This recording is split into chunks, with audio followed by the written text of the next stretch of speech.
C'est ce que je fais quand j'ai du pain rassis à la maison, une recette simple et délicieuse. Ici, j'ai 3 pains. Je les coupe en tranches et j'ajoute 500 ml de lait pour les humidifier. Nous allons préparer un flan incroyable, très facile à réaliser. Je vais tout apporter ici. Avec une pince, je prends les morceaux de pain et les ajoute dans le mixeur. Cela peut être du pain de 2 ou 3 jours. Ce n'est pas un problème. Le goût et la texture sont spectaculaires, comme un flan traditionnel. Il est important de bien mixer pour que le pain se désagrège complètement.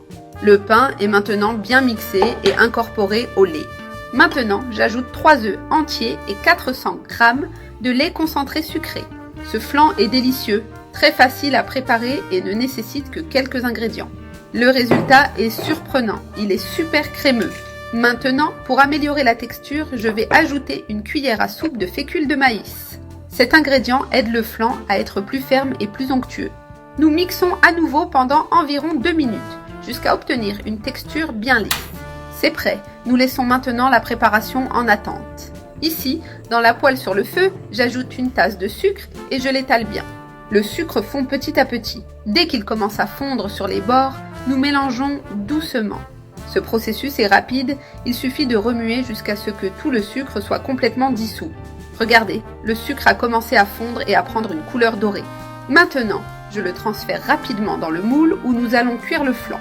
Je verse tout le caramel et le répartis bien au fond du moule. Avec l'aide d'une spatule, je l'étale aussi sur les côtés. Cela donnera un bel éclat au flan lorsqu'on le démoulera. C'est prêt, il ne reste plus qu'à verser tout le mélange du flan sur le caramel. Regardez comme cette recette est généreuse, elle suffit pour toute la famille. Maintenant, je vais couvrir avec du papier aluminium pour que la cuisson soit plus rapide.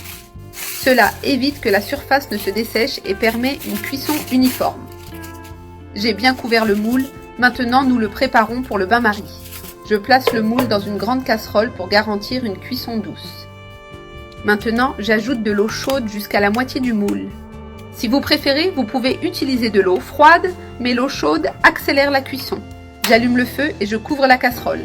Maintenant, nous laissons cuire pendant 30 minutes. Le temps est écoulé et notre flan est prêt. Je vais maintenant éteindre le feu. Je retire délicatement le papier aluminium pour vérifier la cuisson. Maintenant, nous faisons le test du cure-dent. Nous l'insérons au centre et il ressort propre. Cela signifie que le flan est complètement cuit. Je le mets au réfrigérateur pour bien le refroidir. Après quelques heures au réfrigérateur, nous pouvons déjà le démouler. Regardez comme il est beau, bien doré et caramélisé. Regardez ça, il est crémeux, délicieux et une excellente